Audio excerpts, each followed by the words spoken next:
Was there ever a time in your creative path when someone logically said, maybe you should get a real job? Oh, yeah. Oh, my gosh. Yes, very well-meaning people told me I needed to get a job.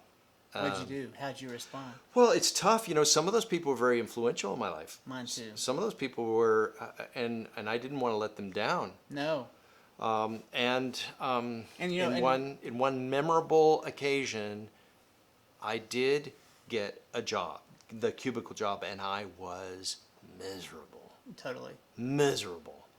And so I had to consciously come to the point where I said, he meant well, he meant the best for me, but he didn't fully understand who I am. And this is the worst possible thing for me. This is not my path. This is not my heart. If I stay here, I'll die. Well, I'm lucky enough that no one would hire me. Okay. Well, especially when you turn your resume in and you've got 16 years as an independent producer, they're like, "This no. Why would we hire him? He's been unemployed for 16 years." That's what they think. Yeah. And so I didn't have. I mean, I had a hard time finding those gigs. Yeah. They're not gigs; they're jobs. And so I was always able to find a gig. Yeah. And they wouldn't always come in consistently, but Right. I would always find a leg up here or there. But for me, getting that job and then keeping it was very hard. Yeah. I felt like I was holding on to the tail of a giant dog or something. I couldn't do it.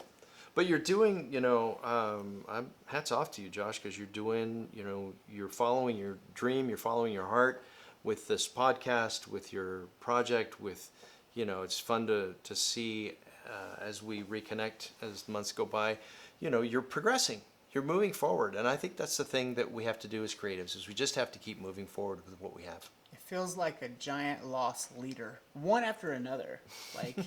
Like, okay, well, I'm going to invest in this. And I'm investing in myself. I'm saying yes to myself. And I feel like eventually it has to pay a dividend. And you're learning along the way. Oh. Like even what you shared with me in the email invite to come and talk to you, you showed me what you're doing, which is phenomenal. You've been through some experiences. You've said, that way of doing things is not for me. I need something that's simpler, that's more economical, it's going to get to the end product faster, which I think is genius. Well, to take this outward, I fell in love with the art department. I never mind camera work. I feel like I'm above par there.